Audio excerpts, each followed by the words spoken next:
Muito bem, nesse capítulo nós vamos aplicar a lei de Coulomb para sistemas de cargas pontuais, né? Sistemas discretos, então são aplicações discretas. Tá? O que você precisa, que você tem que entender assistindo essa aula, né? Que é possível separar um problema complexo em partes menores, tá? Onde a gente vai aplicar a lei de Coulomb nessas partes menores. A gente vai utilizar simetria quando for possível, na medida do possível. Então, os problemas de física 3 normalmente têm simetria, tá? Tem uma disciplina mais pesada na graduação em física chamada eletromagnetismo, que na engenharia também, nas engenharias elétricas, automação, eletrônica, que daí tem quebra de simetria, né? Daí fica mais difícil. Tem alguns problemas que só consegue resolver em séries, outros consegue resolver numéricos. Aqui na física 3 vai ter sempre simetrias bem simples.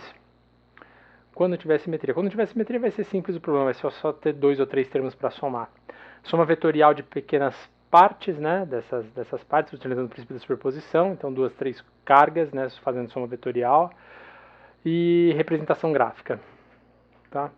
Então, no nosso primeiro exemplo aqui, a gente tem 3 cargas, deixa eu colocar uma layer aqui, temos Q1, Q2 e Q3, tá? E a gente quer saber, nesse exemplo, a força sobre Q3, tá? Q3 está separada de Q2 por uma distância x e Q2 está separada de Q1 por uma distância a.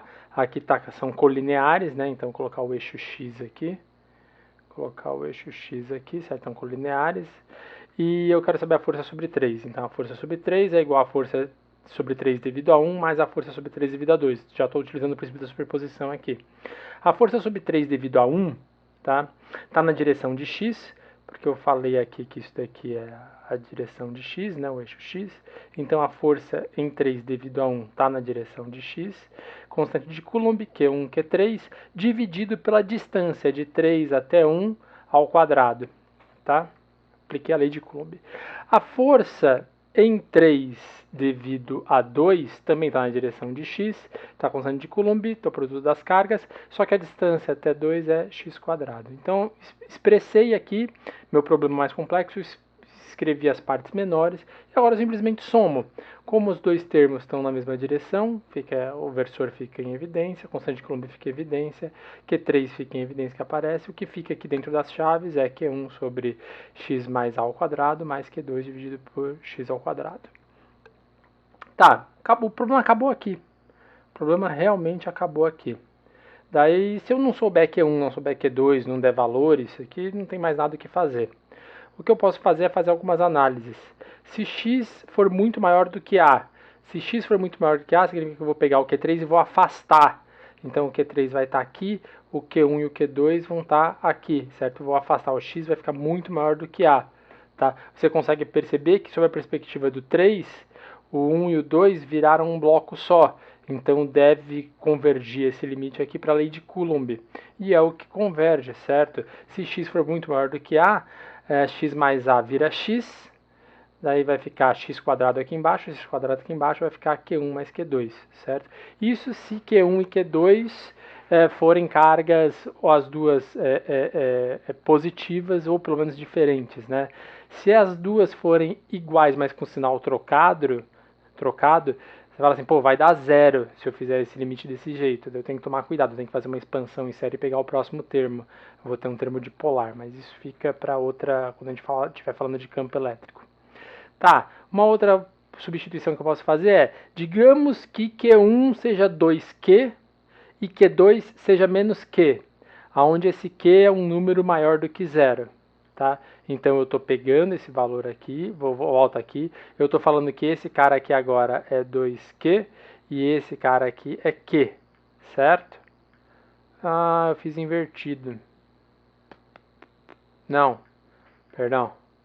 Aqui é 2Q e aqui é menos Q, certo? Tá, quando eu substituo aqui, o Q vai poder ficar em evidência. Então aqui vai ficar efetivamente 2 e aqui menos 1. Daí a pergunta, né? Para algum x maior do que 0, certo? Eu continuo deixando a carga 3 aqui do lado direito. Para algum x maior do que 0, a força sobre 3 pode ser 0 em algum lugar? Bem, é fazer esse termo que vai ficar aqui dentro e a zero. Então é 2 dividido por x mais a ao quadrado, menos 1 sobre x quadrado. É possível essa expressão desse jeito ficar igual a zero? É, eu passo para cá, isolo o x, tiro a raiz dos dois lados, em x igual a sobre raiz de 2 menos 1, vai fazer essa expressão aqui, substituindo com essas condições, fazer o f3 ser zero. Tá, vamos fazer o gráfico utilizando essas condições aqui. Fazendo o gráfico, tá? E vai ficar desse jeito. Para x muito próximo de zero, ou seja, para quando a carga 3 estiver muito próxima aqui da carga 2, posso ignorar a existência da carga 1, porque como a força colombiana cai com 1 sobre x quadrado, quando x quadrado, 1 sobre x quadrado, x vai a zero, vai explodir a força em 3 devido a 2. E como nesse exemplo aqui a gente está fazendo a força negativa, ele vai explodir sendo negativo. Tá? Quando eu faço o x tender a infinito, tá? Eu volto até aquela condição em que eu posso ignorar o valor de a e ficar só com x quadrado aqui. Daí vai ficar 2 menos 1, vai ficar 1. Esse cara desse lado aqui está caindo com 1 sobre x quadrado dentro dessas chaves aqui, certo? Em algum ponto você vê que ele corta aqui em zero, em algum ponto tem o valor de máximo. Como que eu acho esse valor de máximo? Bem, eu pego essa expressão aqui, eu vou escrever a expressão aqui que eu estou utilizando, é f3, o componente na direção x, constante de Coulomb, Q3, o Q, que eu substituí aqui, que aparece esse Q, dividido, tá? Não dividido por nada, perdão. Aqui vai ficar 2 dividido por x mais a ao quadrado menos 1 sobre x quadrado. Essa é a expressão que eu estou plotando aqui.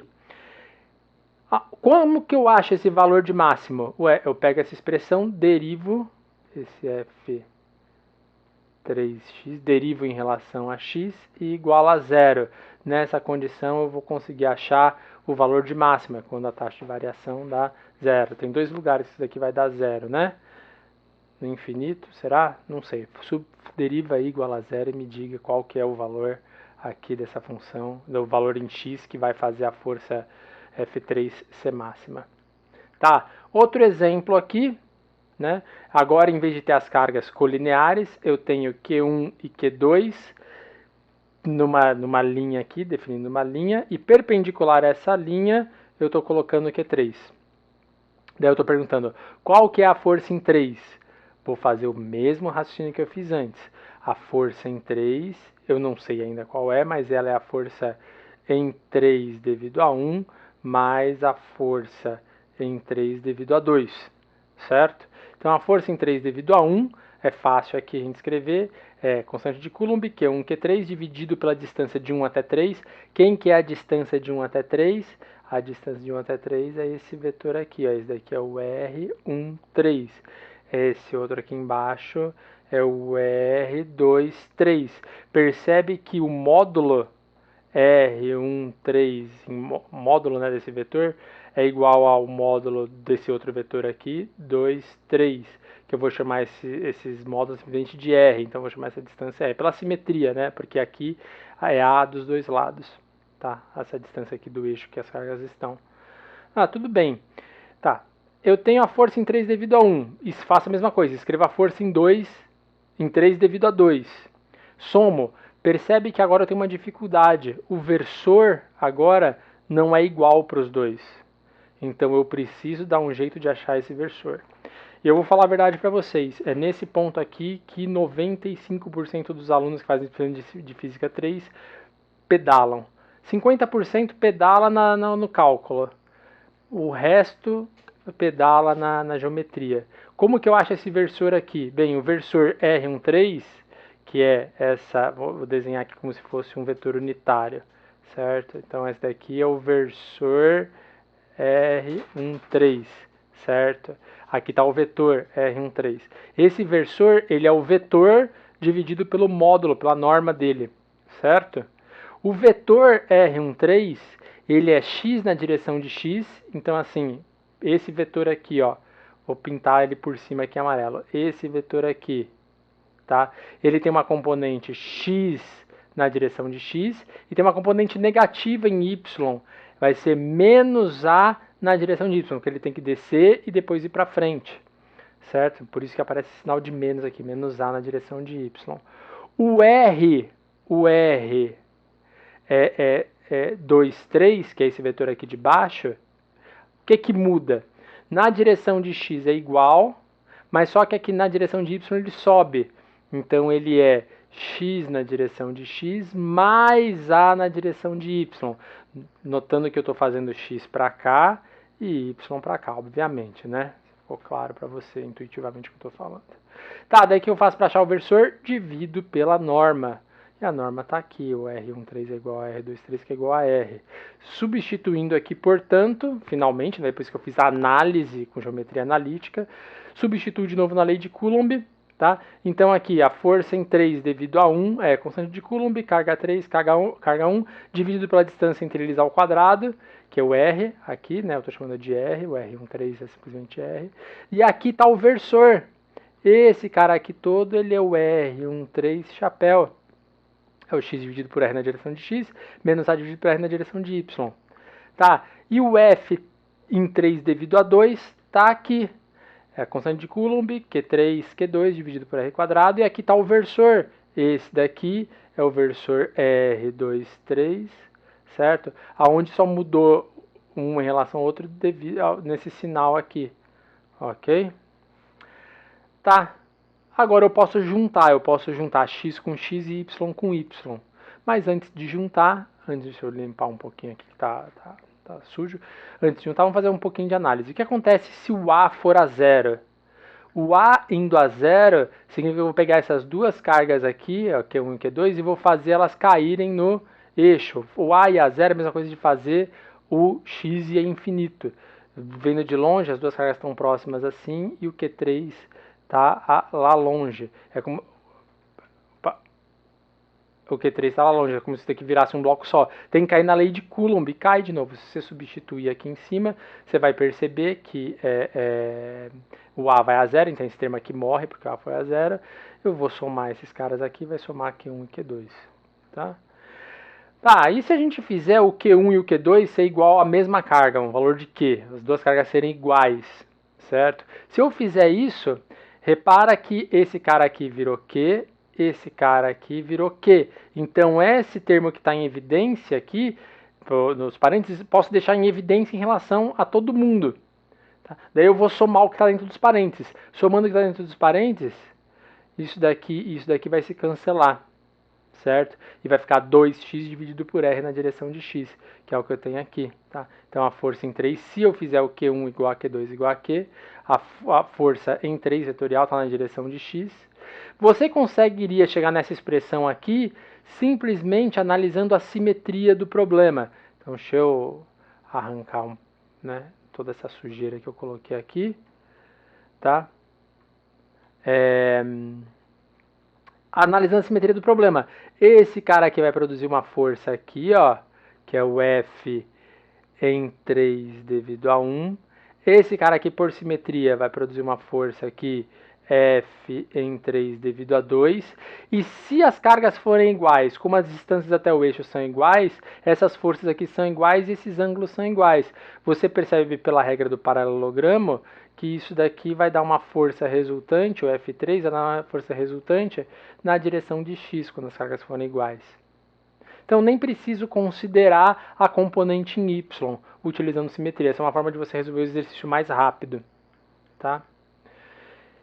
Então, volta aqui, eu vou ter essa solução, lembrando que R é raiz de x² mais a², certo? Isso aqui faz um triângulo retângulo. R, que é esse cara aqui, é a² mais x² tirando a raiz, forma um triângulo retângulo. Tá? Então, esse termo aqui, efetivamente, x por r é x por raiz de x² mais a². Se a gente for fazer o gráfico disso daqui, a gente percebe que a gente tem que pegar alguns pontos críticos. Em x igual a 0, aqui embaixo fica a ao cubo e em cima fica 0, então a força dá 0. E quando x vai para infinito, eu posso ignorar o a, vai ficar x em cima e x ao cubo embaixo, fica 1 sobre x quadrado, como deveria ser, né? Quando x vai para infinito vira lei de Coulomb. Vai dar força também 0, então olhando o gráfico, no infinito a força tem que dar 0, no menos infinito tem que dar 0, e aqui em 0 tem que dar 0. Só que desse lado aqui ele tem que ser negativo, ok? Porque o x aqui, para x negativo, tem que ser negativo. Eu sei que corta em 0. Aí desse lado aqui a força tem que ser positiva, porque o x é positivo, tudo positivo, certo? Isso quer dizer que ele corta aqui. Se ele está indo para 0, ele vai ter que ter um máximo em algum lugar. É assim que eu ploto o gráfico. Novamente, como que eu acho esses pontos aqui de máximo e mínimo, né? Olhando o gráfico desse jeito, derivo isso daqui e igual a 0. Quando eu for derivar isso daqui em relação a x, não esquece que o r também depende de x. É isso aí, esse é o exemplo mais simples de aplicação de lei de Coulomb, que não seja simplesmente duas cargas pontuais. Um abraço e até o próximo vídeo.